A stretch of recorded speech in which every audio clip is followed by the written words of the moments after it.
Desde el primer mensaje él parecía distinto. Nada de frases vacías o selfies en el espejo. Su perfil en Instagram mostraba fotos en conciertos, libros subrayados, alguna imagen desenfocada en blanco y negro que revelaba cierta sensibilidad estética. Le gustaban las mismas películas, escuchaba bandas que ella adoraba desde la adolescencia y, según sus historias destacadas, parecía tener una vida estable y amigable. No había señales de alerta. Al contrario, después de varios días intercambiando mensajes, memes, playlists y anécdotas tontas, ella sintió que algo fluía de forma natural. Y eso era raro. Se conocieron en persona un jueves por la noche. Eligieron un bar del centro, de esos con luz tenue, música suave y muebles que intentaban imitar un estilo vintage. No estaba lleno, pero tampoco vacío. Perfecto para una primera cita. Lo bastante tranquilo para hablar sin gritar, pero con suficiente movimiento como para no sentirse expuestos. Él ya la esperaba en la barra cuando ella llegó. Alto, con una chaqueta oscura y el mismo corte de cabello que en sus fotos. La saludó con una sonrisa cálida, sin ese nerviosismo tenso que a veces incomoda. Parecía relajado, confiado, pero sin arrogancia. Pidieron tragos, ella un gin tonic, él una cerveza artesanal, y se sentaron cerca de una esquina con vista a la calle. La conversación fue fluida, incluso divertida. Hablaron de películas absurdas que les daban miedo en la infancia, del fracaso del sistema educativo, de los perros callejeros que parecen entender más del mundo que muchos humanos. Él sabía escuchar, y eso le gustó. Tenía respuestas rápidas, sentido del humor, pero también sabía hacer pausas sin volver incómodo el silencio. Parecía alguien seguro. Después de una hora, ella se levantó para ir al baño. Al volver, su vaso seguía allí, con un poco menos de hielo, y lo primero que pensó fue que él era respetuoso por no haberlo tocado. Se sentó, cruzó las piernas y justo cuando llevó el vaso hacia su boca, notó que algo había cambiado. Había una ligera capa blanquecina en el fondo, casi imperceptible, pero que no estaba allí antes. El líquido parecía más espeso. Por un segundo pensó que tal vez estaba imaginando cosas, que quizás solo era el reflejo de la luz o restos del hielo deshaciéndose. Pero algo en su instinto se activó. Justo cuando iba a preguntar, una mujer se le acercó por detrás. Tenía expresión seria, de alguien que ya había tomado una decisión difícil antes de hablar. Sin presentarse, sin rodeos, se inclinó y le susurró al oído: «No bebas eso, te lo digo en serio, no lo hagas». La advertencia cayó como una piedra en el estómago. Ella giró hacia la desconocida, confundida, sin saber si estaba siendo víctima de una broma o de algo aún más retorcido. La mujer miró al chico con frialdad, y luego se fue sin esperar respuesta. Se perdió entre la gente y en cuestión de segundos desapareció por la puerta, como si todo hubiera sido parte de una escena ensayada 1000 veces. Él fingió no entender qué pasaba. «¿Está todo bien?», preguntó con una voz que sonaba demasiado calmada, demasiado ensayada. Ella se levantó lentamente. Sus piernas temblaban, pero su rostro seguía en modo neutral, como si no quisiera que él supiera que algo dentro de ella se había roto. Caminó hacia la barra, le susurró algo al oído al bartender, y le mostró discretamente el vaso. Lo que pasó después cambió todo. El bartender, al ver el contenido del vaso, cambió la expresión de inmediato. No fue una de esas reacciones exageradas, sino un gesto contenido, preciso, como si ya hubiese visto algo parecido antes. Bajó la mirada hacia el vaso, luego a ella, y sin decir una palabra, hizo una pequeña señal con la cabeza hacia el fondo del local, donde se encontraba una puerta semioculta por una cortina roja. Ella no entendía bien qué estaba pasando, pero algo en su mirada la convenció de seguirlo. El bartender cruzó rápidamente hacia esa área, y ella lo siguió sin mirar atrás. Detrás de la cortina había un pequeño pasillo con una oficina improvisada. Allí dentro, otro hombre esperaba, más serio aún, con una radio portátil en la mano. No vestía uniforme, pero se notaba que trabajaba en el bar.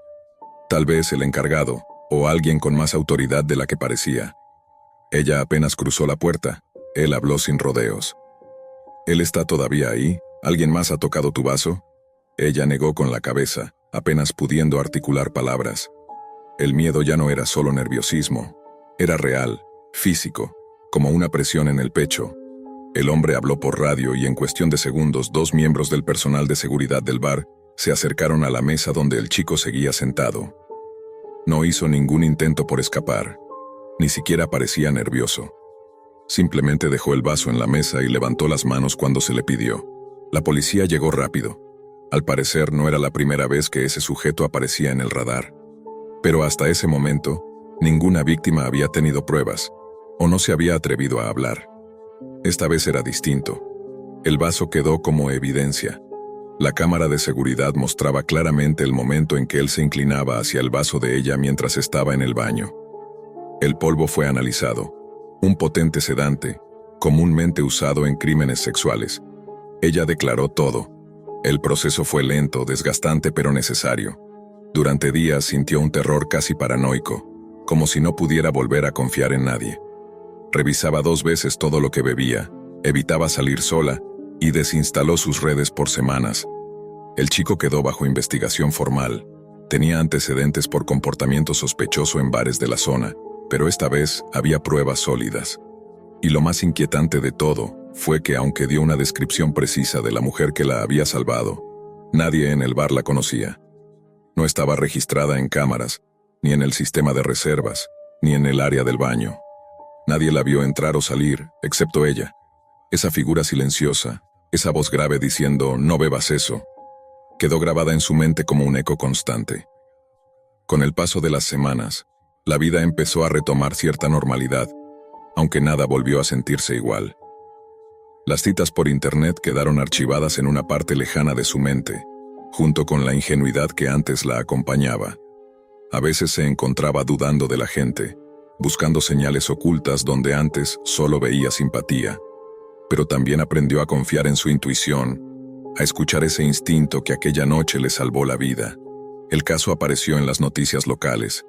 El hombre había sido vinculado a varios reportes anteriores, mujeres que salieron de bares sintiéndose desorientadas, sin poder recordar parte de la noche. Ninguna había logrado probar nada. Hasta ahora, su declaración, el contenido del vaso, los videos de seguridad y sobre todo, el momento exacto donde él introduce el polvo mientras mira hacia los costados, sellaron su destino. Fue arrestado formalmente por intento de agresión con agravante. Lo más inquietante seguía siendo ella, la mujer que la había alertado. Durante el proceso, intentó encontrarla. Publicó en foros, grupos locales, incluso dejó un mensaje anónimo en redes sociales, agradeciendo a la desconocida del bar. Nunca obtuvo respuesta. Nadie la reconocía. Nadie la había visto. Y con el tiempo, esa figura se convirtió casi en un fantasma. Un susurro que apareció justo en el momento exacto para evitar una tragedia.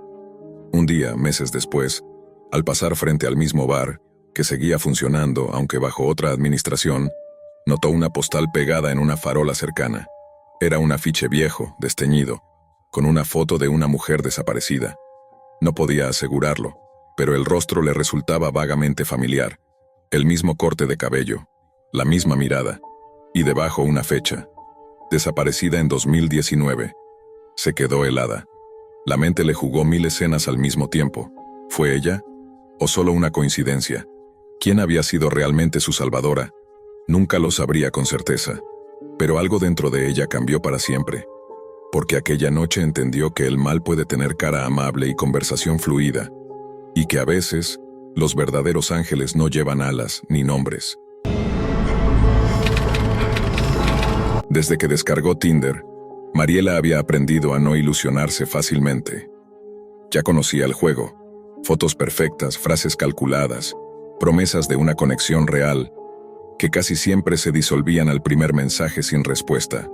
Pero algo en el perfil de Tyrone rompía con esa monotonía. No solo era guapo, un tipo alto de sonrisa blanca y cuerpo de atleta, sino que su biografía estaba escrita con un toque de humor y ambición. Futuro jugador de la NBA, amante de la buena comida y de las conversaciones profundas. Para alguien como Mariela, que combinaba una vena romántica con una pizca de escepticismo, fue el punto medio justo. No buscaba al amor de su vida, pero tampoco quería perder el tiempo con otro idiota. Empezaron a hablar con fluidez. Él sabía qué decir y cuándo decirlo.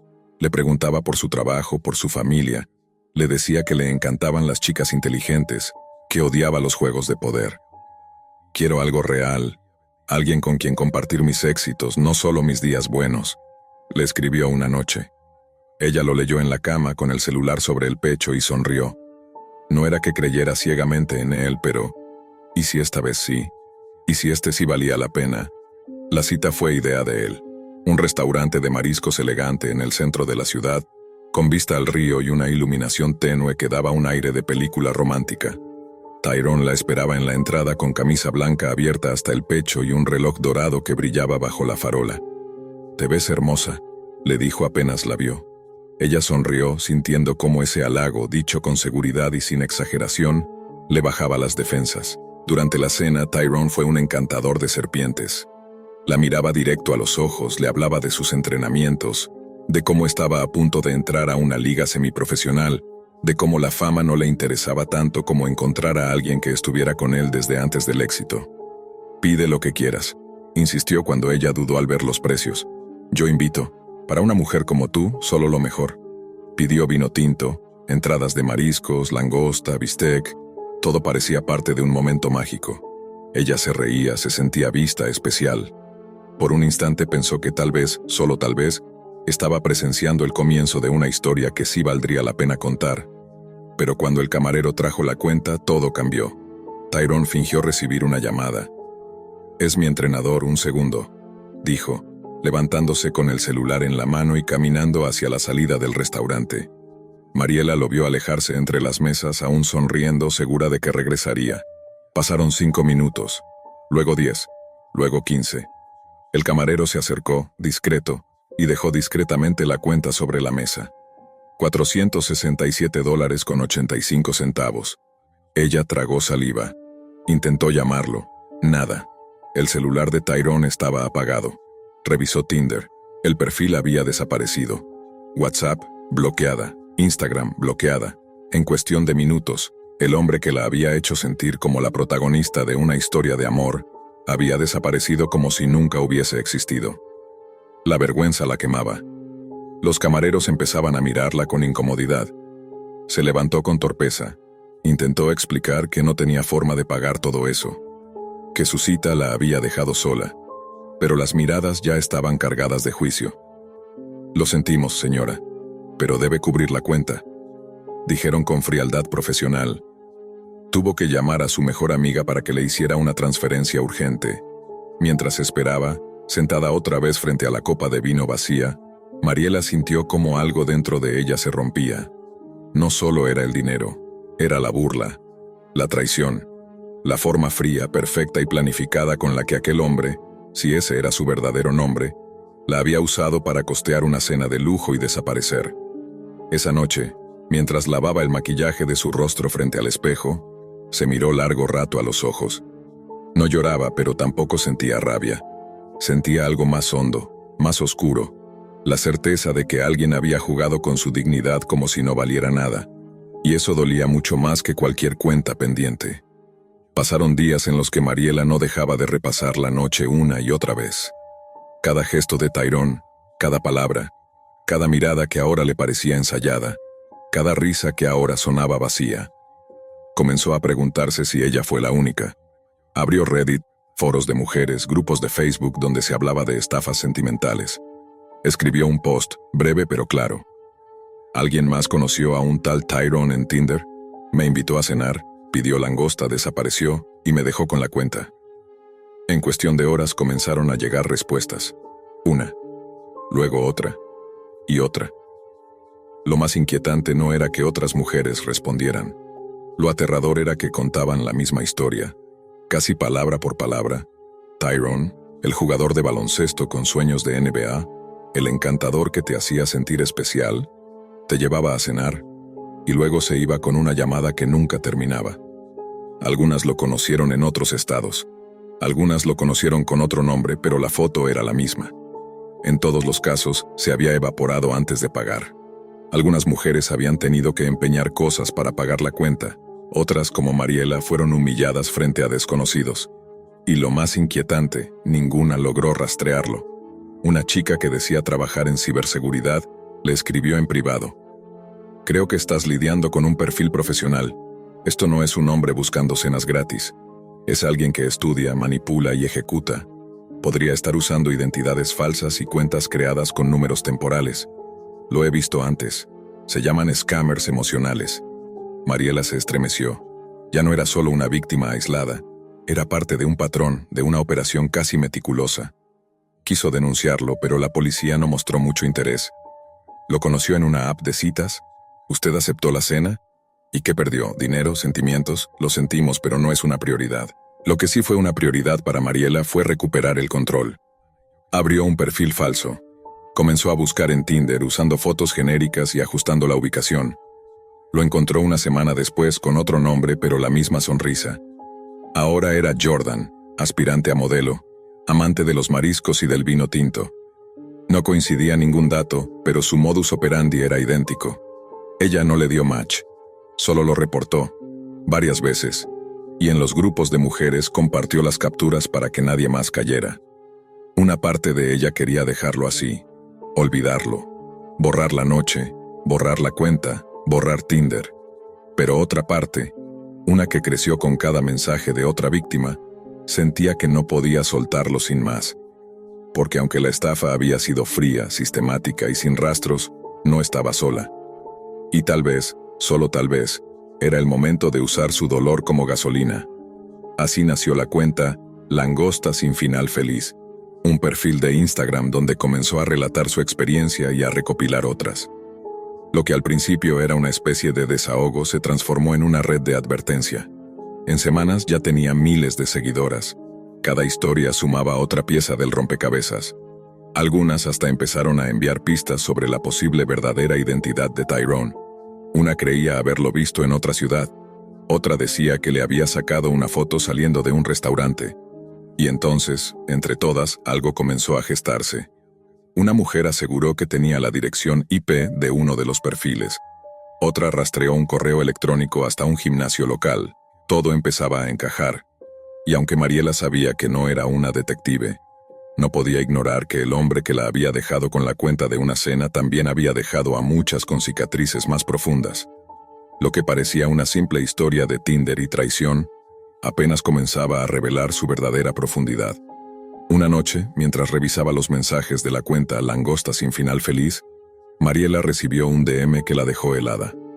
Hola, no sé si esto te sirve, pero creo que sé dónde vive. Lo vi esta semana saliendo de un gimnasio en Brooklyn.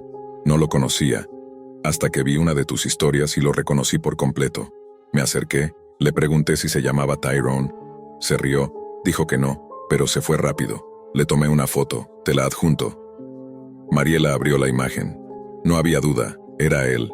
La misma sonrisa, la misma cadena dorada, el mismo aire de seguridad que tan bien había usado para manipular. El mensaje venía acompañado de la dirección del gimnasio. Por primera vez desde aquella cita, tuvo la sensación de que Tyrone ya no era un fantasma. Durante un momento, pensó en enfrentarlo.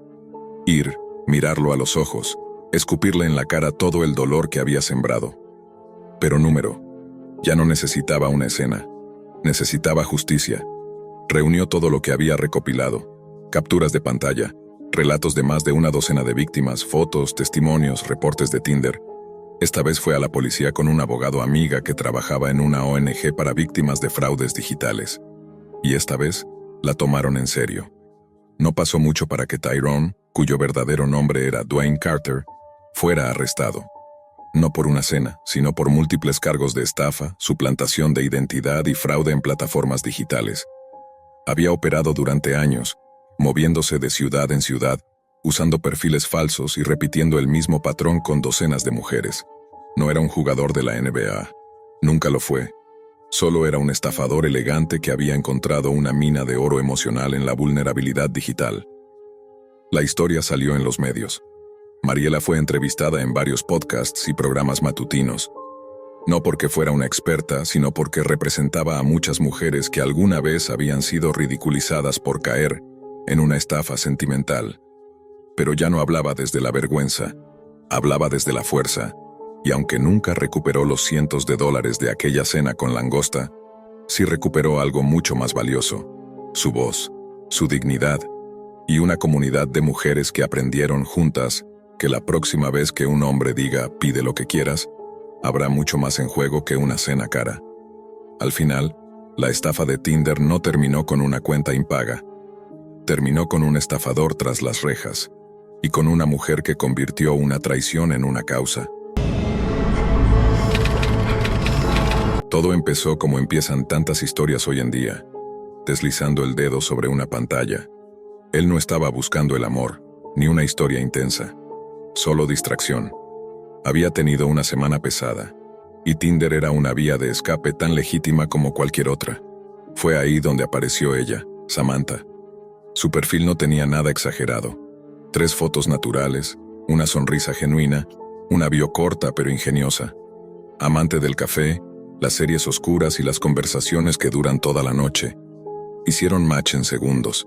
Ella fue la primera en escribir, algo raro, pero él no lo pensó mucho. El tono era juguetón pero no invasivo. Parecía interesada, preguntaba con inteligencia, y tenía siempre una respuesta lista, como si estuviera completamente presente al otro lado de la conversación. Eso fue lo primero que lo enganchó. Conforme pasaban los días, chateaban cada vez más. Samantha estaba siempre disponible. Si él le escribía a medianoche, ella respondía en segundos. Si compartía algo de su día, ella lo recordaba con detalle horas después. Empezó a parecer más cercana que sus propios amigos. Pero pronto, algo cambió.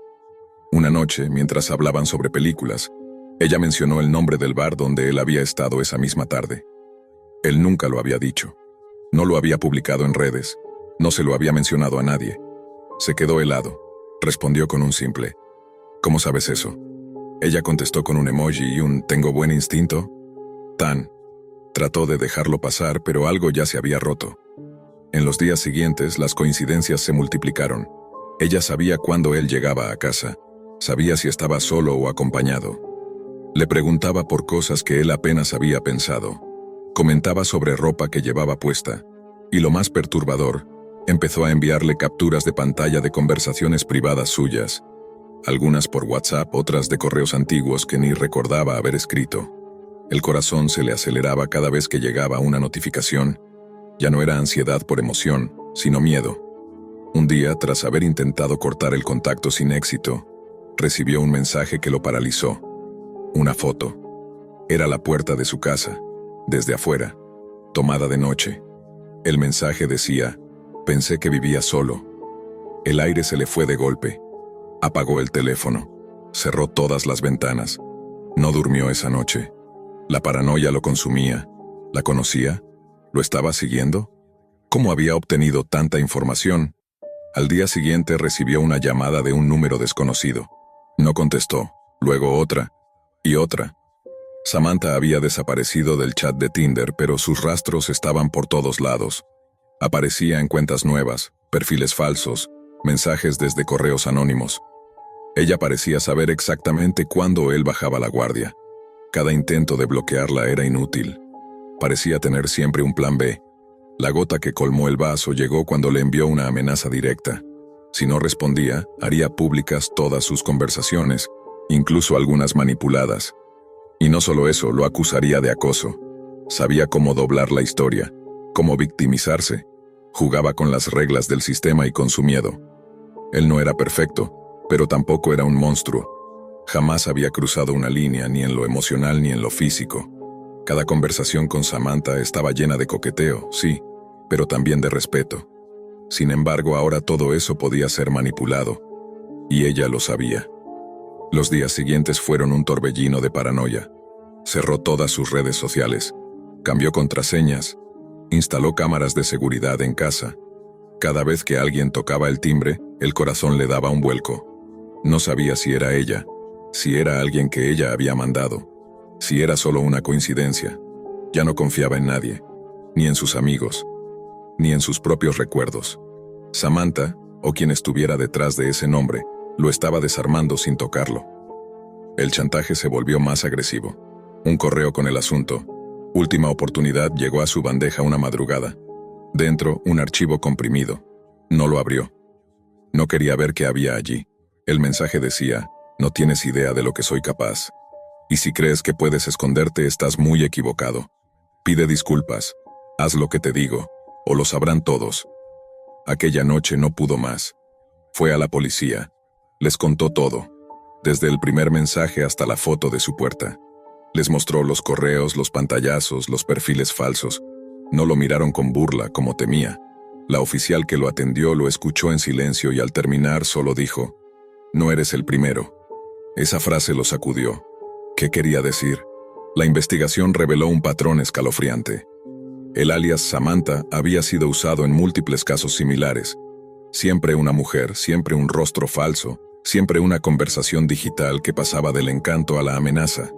Y detrás de todo eso una misma persona, Carla Mendoza, una experta en psicología y tecnología, que había convertido la manipulación emocional y el acoso digital en una rutina. Usaba la Deep Web para almacenar archivos, distribuir identidades y evadir la detección.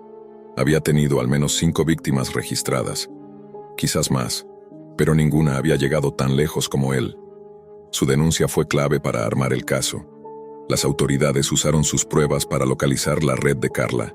Días después fue arrestada, y aunque su rostro no tenía nada que ver con el de Samantha, sus palabras en los interrogatorios fueron peores que cualquier imagen. «Yo solo les di lo que querían. Atención». La noticia fue cubierta por algunos medios, pero sin nombres. A él le ofrecieron protección y apoyo psicológico. Lo aceptó, pero el daño ya estaba hecho, porque más allá de la justicia, quedó con una herida invisible. La desconfianza, el terror de recibir un mensaje nuevo, la sospecha constante en cada app, el trauma de no saber si alguien más podría volver a convertirse en Samantha. Pasaron semanas, luego meses. La vida siguió, al menos en apariencia. Volvió al trabajo, empezó a salir con amigos otra vez y hasta reactivó algunas redes sociales. Pero nada volvió a ser igual. Cualquier notificación le generaba un pequeño espasmo en el pecho. Cada nueva solicitud de amistad era un posible recordatorio de lo que había vivido. Un día, caminando por la calle, se cruzó con una mujer que tenía un leve parecido a la foto de perfil de Samantha. Se le secó la garganta, pero al pasar junto a ella, se dio cuenta de que no era la misma persona. Ni siquiera se parecía tanto. Era su mente, su miedo, jugándole una mala pasada. Aún estaba atrapado en esa prisión invisible, aunque Carla estuviera tras las rejas. Lo más duro fue aceptar que él no fue el único, que ese juego retorcido de manipulación se había repetido con otros, que las conversaciones que creyó únicas eran parte de un guión perverso que ella había perfeccionado. Él no fue elegido por ser especial, fue solo uno más en una lista, y esa idea lo destrozó. Con el tiempo empezó terapia, no para olvidar, sino para entender, para resignificar lo que pasó. Aprendió a poner límites, a detectar señales, a no ignorar la incomodidad cuando algo no se siente bien. No volvió a usar Tinder, ni Bumble, ni ninguna app. La última escena de esta historia no fue épica, ni ruidosa. Fue en su sala, una noche cualquiera. Cerró la laptop, apagó el celular y por primera vez en mucho tiempo durmió sin sobresaltos. El monstruo ya no estaba afuera. Ahora, el reto era vencer al que había quedado adentro. Todo comenzó de manera común, casi trivial. Una conversación inocente en Hinge. Una de esas apps que, en teoría, hacen el proceso más humano, más lento, menos superficial. Él se llamaba Lucas, al menos eso decía su perfil, y no tenía el clásico aire de arrogancia que se suele encontrar allí. No era excesivamente guapo, ni tenía fotos posadas frente a un auto de lujo o en un gimnasio. Más bien parecía un tipo algo tímido, con frases un poco torpes pero honestas, y eso fue lo que a ella le llamó la atención. Después de varios intercambios de mensajes, Lucas le pidió su número, pero ella, con amabilidad, le dijo que prefería hablar un poco más por la app antes de dar ese paso. No era algo raro ni malintencionado, era su forma de cuidarse, de establecer límites, pero lo que vino después fue completamente inesperado. Lucas cambió el tono. De amable pasó a irritado. Empezó con comentarios disfrazados de broma. «Ah, claro, tú eres de esas que se creen demasiado buenas para dar su número. O seguro estás hablando con 20 más, ¿no?» Ella intentó reírse para suavizar la situación, pero la incomodidad empezó a escalar. El chat se volvió un campo minado de sarcasmo y reproches. Le decía que ella era el problema con las mujeres de hoy, que él solo intentaba ser un buen tipo, pero que ella estaba arruinándolo todo por paranoia. A las pocas horas el perfil de Lucas desapareció de la app. Ella pensó que él mismo lo había eliminado, o que la había bloqueado. Sintió un breve alivio, pero duró muy poco. 2 días después recibió un mensaje en su cuenta privada de Instagram.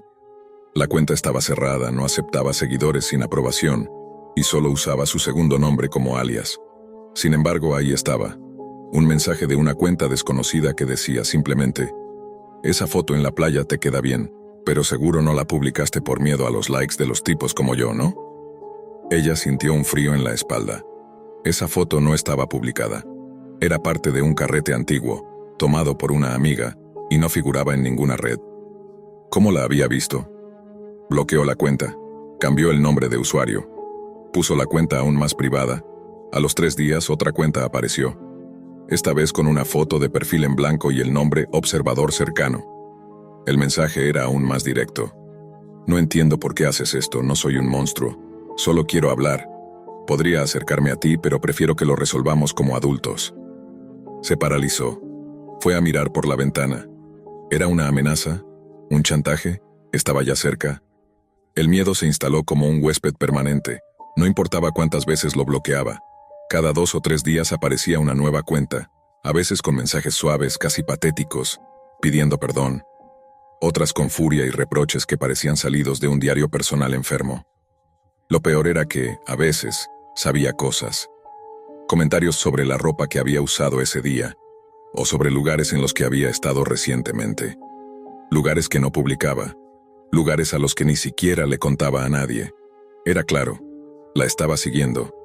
Ya no era solo virtual. Esto era real, físico, tangible. Ella dejó de salir sola. Comenzó a rechazar invitaciones, evitó caminar por rutas conocidas, y cada vez que iba al supermercado sentía que alguien la observaba desde algún rincón. Miraba hacia atrás constantemente. Subía la capucha de su sudadera incluso en días calurosos. No era paranoia.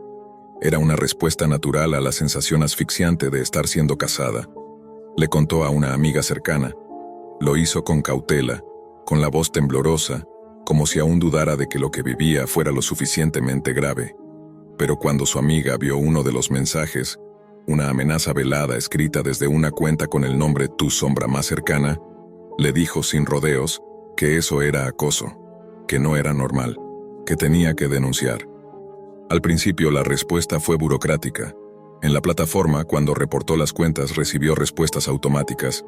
Gracias por hacernos saber, estamos revisando el perfil, tomaremos medidas si se encuentra que ha violado nuestras normas. Pero nada pasaba. Los perfiles seguían apareciendo, como cabezas de una hidra imposible de vencer. Solo cuando escribió un correo directamente al equipo legal de la aplicación, adjuntando capturas, cronologías, enlaces y nombres de usuarios, algo pareció moverse. Esa vez, recibió un mensaje diferente. Gracias por tu denuncia formal. Hemos detectado actividad vinculada entre múltiples perfiles. Estamos tomando medidas para restringir acceso desde las IP asociadas. Sonaba a promesa, a una especie de contención digital, pero ella ya no dormía bien. Cada sonido en el pasillo de su edificio la sobresaltaba. Cada sombra le parecía un cuerpo. Había dejado de usar redes sociales, cerró sus cuentas, cambió de correo electrónico y borró todas las apps de citas. Incluso consideró mudarse. No porque quisiera desaparecer, sino porque sentía que ya no le pertenecía la tranquilidad de su propia vida. Una noche escuchó pasos fuera de su puerta. No eran fuertes, eran lentos, deliberados, como si alguien caminara hacia la puerta solo para asegurarse de que ella los oyera. Llamó a la policía. Cuando llegaron no encontraron a nadie, pero en la entrada del edificio alguien había dejado una nota doblada en el buzón con una frase escrita a mano. Hubiera sido más fácil si solo me hubieras dicho que sí. Fue el quiebre. Ya no se trataba de simples mensajes. Era una invasión directa, física. La policía por fin tomó en serio el caso. La ayudaron a presentar una denuncia formal. Recopilaron todo lo que tenía. Capturas, enlaces, horarios. Un investigador le dijo que por la manera en que el sujeto actuaba, probablemente había hecho esto antes. Y tenía razón. Lucas, si ese era realmente su nombre, ya había sido denunciado por acoso en otras plataformas. Usaba identidades falsas y cambiaba de número, pero siempre con el mismo patrón. Hombres que no aceptaban el rechazo como respuesta. Hombres que creían que el no Era un obstáculo que podía superarse si insistías lo suficiente o si intimidabas. El proceso fue largo, lento, tedioso. Pero un día los mensajes cesaron. La app le confirmó que habían bloqueado múltiples cuentas vinculadas al mismo usuario y que sus dispositivos ya no podían ingresar ni crear perfiles nuevos. Y aunque eso no garantizaba nada, él aún podía buscarla por otros medios. Fue suficiente para que el asedio digital se detuviera. Pero el daño ya estaba hecho. Pasaron semanas sin un solo mensaje. El silencio, en vez de traer paz inmediata, al principio la ponía más nerviosa. Se había acostumbrado tanto al constante acecho que la ausencia de ruido se sentía como la calma antes de un nuevo ataque. Dormía con el teléfono bajo la almohada, la puerta doblemente cerrada, el gas verificado 3 veces por noche. Pero con el tiempo, muy lentamente, comenzó a respirar de nuevo. Fue su terapeuta quien le dijo lo que ella necesitaba escuchar, que no era su culpa, que poner límites no era un crimen, que no debía cargar con la vergüenza de haber provocado a nadie, porque el problema nunca fue su decisión de no dar su número. El problema fue un hombre, como muchos otros, que jamás aceptó que un no es un final, no una invitación a negociar. Decidió contar su historia, primero en un foro anónimo, luego en una página que recoge testimonios de acoso digital, y finalmente, con su nombre real, en una entrevista para un medio que cubría violencia online y ciberdelitos. No buscaba fama ni venganza, solo quería que otras supieran que lo que les pasa no es raro, no es menor, y sobre todo, no están solas. La policía nunca confirmó si Lucas fue arrestado, pero supo por medio de una notificación judicial que su caso había sido adjuntado a una investigación más amplia, con otras víctimas relatando patrones similares. Eso le bastó. Ella ya no usa apps de citas, no porque no crea en el amor, sino porque aprendió que en el mundo digital, el peligro no siempre se presenta como un monstruo. A veces, se disfraza de torpeza amable, de sonrisa forzada, de frases casuales, de un tipo que simplemente no acepta un no, pero ya no vive con miedo, porque entendió que la fuerza no siempre está en confrontar directamente a quien te persigue. A veces, la verdadera fuerza está en denunciar, en protegerte y en hablar. Hablar para que otros entiendan que lo que a veces comienza como una simple conversación puede ser la entrada a una pesadilla. Y también para que esos hombres, esos que creen que la insistencia es sinónimo de deseo, empiecen a entender que no hay mayor autoridad ni mayor límite que un solo monosílabo, no. Él deslizó sin pensar mucho. La foto le parecía familiar, pero no lograba ubicarla del todo. Su nombre en Tinder era Claudia, pero algo en la sonrisa ladeada y en los ojos le hizo pensar que ya la había visto antes. Fue solo después de intercambiar un par de mensajes que cayó en cuenta. Era Ana, una chica con la que había compartido clase de historia contemporánea en segundo semestre. Jamás habían sido cercanos. Más allá de un trabajo en grupo, no recordaba haber hablado con ella más de 5 minutos. La conversación fluía para su sorpresa. Claudia, o Ana, tenía un tono cálido, curioso, casi encantador. Se reían de los profes aburridos, hablaban sobre cafeterías escondidas en la ciudad, y ella parecía saber exactamente qué decir para hacerlo sentir visto, comprendido, demasiado comprendido. Fue entonces cuando comenzaron a aparecer detalles que lo inquietaron. Ella mencionaba frases que él había dicho en clase, comentarios que solo había hecho en voz baja a sus amigos. Conocía su cafetería favorita en el centro, donde solía ir a leer. Incluso supo que tenía alergia a los mariscos, algo que no venía en ninguna de sus redes. Cuando él le preguntó cómo sabía todo eso, ella simplemente respondió con un emoji de guiño. A pesar de la extrañeza, él se dejó llevar. Sentía una conexión, una especie de nostalgia incómoda. En una noche de desvelo, mientras hablaban por chat, él decidió abrirse. Le confesó que en primer semestre había estado muy enamorado de una chica de su clase. No era Ana, sino Valeria, una estudiante muy querida por todos. Ana no respondió de inmediato. Solo escribió: «Ah, ya veo, siempre fuiste transparente». La conversación se detuvo. Horas después, al despertar, tenía el celular lleno de notificaciones. Ana, porque ahora sabía con certeza que Claudia era solo un alias, había publicado en su perfil de Facebook capturas completas del chat. Cada palabra, Cada mensaje donde él hablaba de su inseguridad, su enamoramiento secreto, su sensación de soledad. Todo estaba acompañado de una frase cruel. Cuando te crees el galán del semestre, pero ni en tus fantasías te quieren de vuelta. Los comentarios no se hicieron esperar. Burlas, memes, capturas que circularon por grupos de WhatsApp de la carrera. Él sintió que se ahogaba. Ese mismo día faltó a clases. El que una vez fue un estudiante entusiasta, algo callado pero presente, dejó de participar. Comenzó a evitar la universidad, a cambiar de horarios y sentarse en el fondo. Se volvió un fantasma en su propio entorno. Nunca más usó Tinder. Nunca más confió en una conversación que sonara demasiado perfecta. Y Ana siguió ahí como si nada.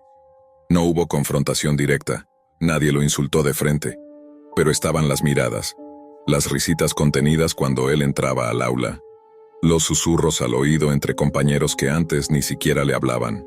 Valeria, la chica de la confesión, lo evitaba. No por crueldad, sino por incomodidad, como si no supiera cómo lidiar con la información que le habían arrojado encima. Él dejó de sentarse en su lugar habitual. Cambió de fila cada clase, bajaba la mirada, intentaba pasar desapercibido. Los profesores no parecían notar nada, pero él sentía cada paso como si caminara sobre vidrio molido. Las paredes de la facultad, que antes le parecían inofensivas, ahora eran un teatro de su vergüenza. Y Ana, siempre sentada en el mismo sitio, actuaba como si no tuviera nada que ver. Nunca le dirigía la palabra, pero tampoco lo ignoraba del todo.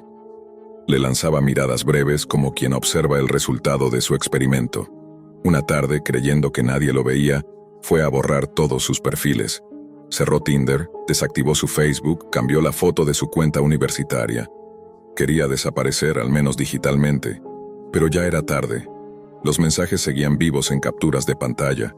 Había perdido el control de su historia. Lo que para él fue una apertura emocional, para otros se había vuelto un chiste, un contenido para alimentar el morbo estudiantil. Empezó a notar que Ana estaba más activa que nunca en redes.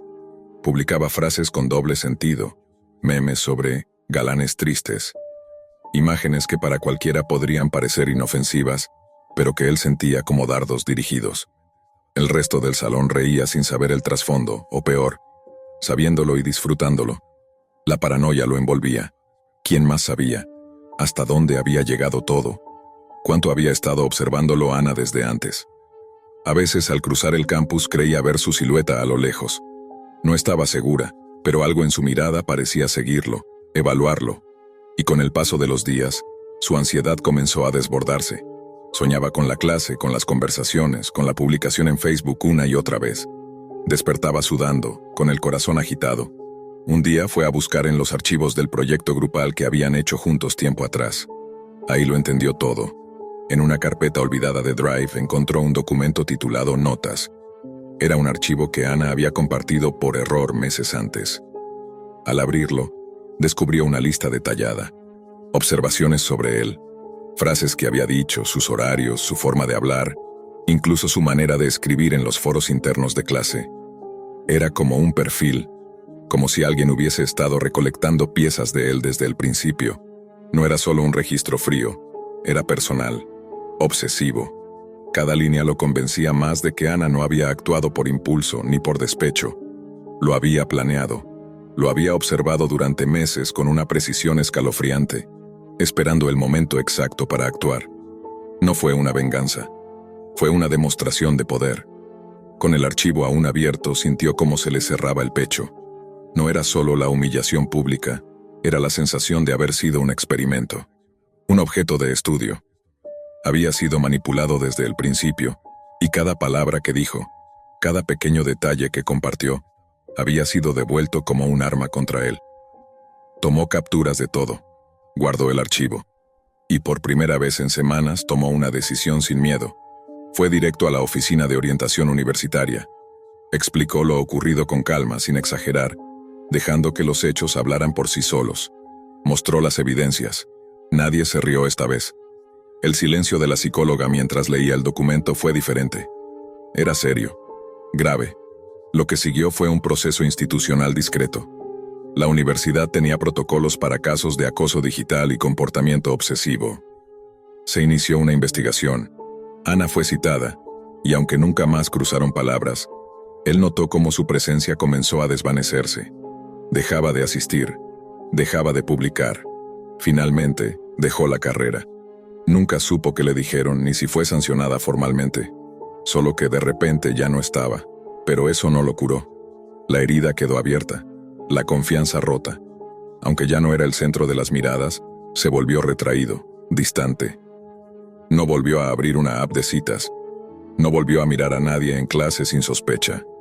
Y lo peor es que muchas veces dudaba de sí mismo. ¿Fue su culpa? ¿Fue ingenuo? ¿Demasiado confiado? Number fue víctima de alguien que, escondida tras una sonrisa común, decidió que su dolor valía más que su humanidad. Ana se fue, pero la sombra de lo que hizo nunca desapareció del todo.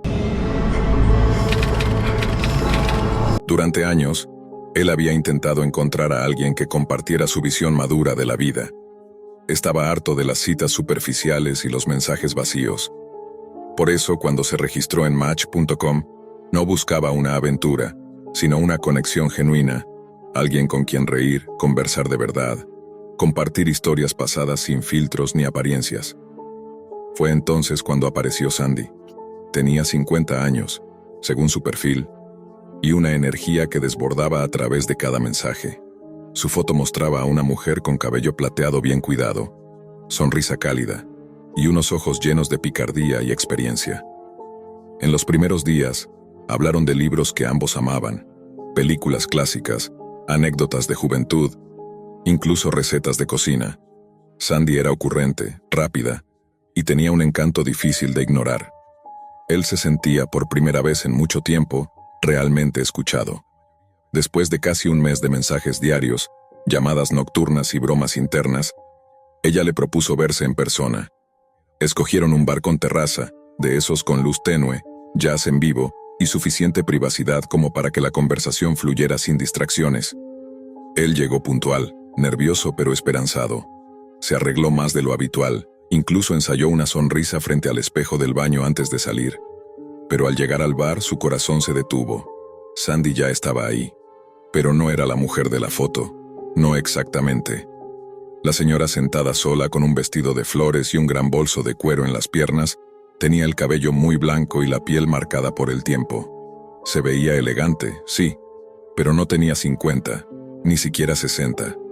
Era evidente que estaba más cerca de los 75, y por su mirada sabía perfectamente que él lo había notado. «Hola, cariño», dijo ella con una voz temblorosa pero segura. «Supongo que tienes preguntas». Él se sentó un poco en shock y trató de mantener la educación. Ella no tardó en confesar. Las fotos eran de hace 20 años, antes de que enviudara. Desde entonces, dijo, se había sentido invisible. Los hombres ya no la miraban, sus amigas se habían mudado o muerto, y Match.com le devolvió una chispa que creía perdida. La confesión fue triste, pero también manipuladora, porque todo ese tiempo él creyó estar conociendo a otra persona. Intentó mantener la dignidad, le dijo que comprendía su soledad pero que no estaba bien engañar a los demás. Ella le tomó la mano en un gesto que intentaba ser tierno, pero él la retiró con cortesía. «Sandy, no es solo la edad, es que me mentiste durante semanas». Ella sonrió con melancolía. «¿Y si te digo que sí soy esa mujer? Solo con un poco más de historia en el cuerpo». Él no respondió. Se levantó, pagó su parte y le dijo con suavidad que se marcharía. Pero ahí no terminó todo. Horas después, mientras revisaba su teléfono, notó que tenía notificaciones en Facebook. Sandy había publicado una selfie tomada en secreto en el bar, con él al fondo, desenfocado, acompañado de un texto. «Gracias por una noche encantadora. Qué hermoso es sentirse viva otra vez». El post tenía decenas de comentarios de amigas mayores felicitándola. Algunos incluso la llamaban valiente o romántica. Él le escribió de inmediato pidiéndole que la borrara. No quería verse envuelto en una historia viral sin su consentimiento. Ella respondió con un «ya lo hice, tranquilo» y un emoji de corazón. Desde entonces, cada vez que alguien le habla de apps de citas, solo sonríe con cansancio. No volvió a confiar en una sola foto ni en una sola palabra escrita detrás de un perfil. Y por mucho tiempo, la imagen de Sandy, sonriente, solitaria, determinada, quedó marcada en su memoria como una lección, que a veces el engaño no viene con malas intenciones, pero eso no lo hace menos engaño. Durante las semanas siguientes, trató de olvidar el episodio.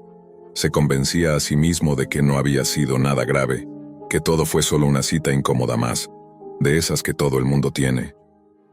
Pero por más que lo intentara, la experiencia con Sandy no se despegaba de su mente. No era solo la mentira, era la intensidad emocional con la que ella parecía vivir la fantasía que había construido.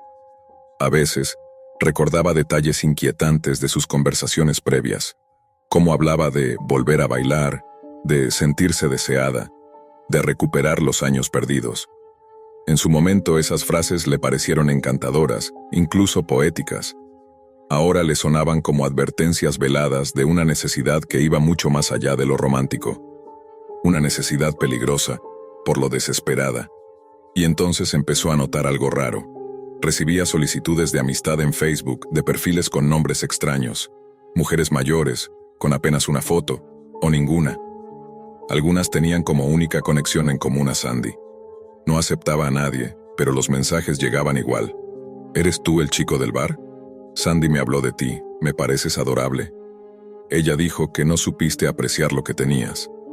Una noche, encontró una publicación en un grupo de Facebook para mujeres mayores con alma joven.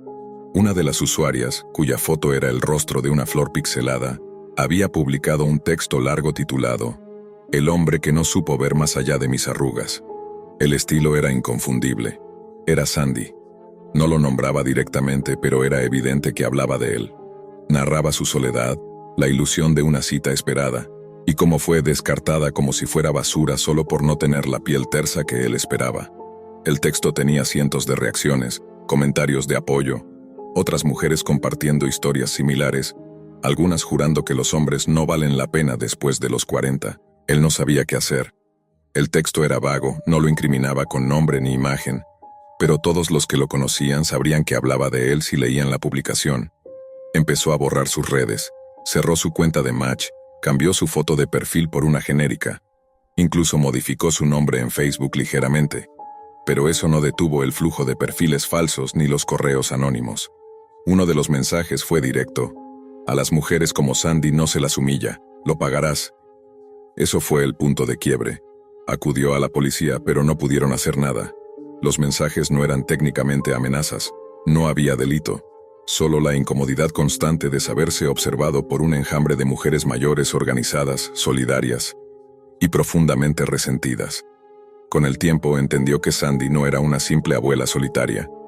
Era parte de una red, un grupo subterráneo de mujeres que se apoyaban, se defendían y cuando era necesario, se vengaban. Y él había sido su error más reciente, o su blanco favorito.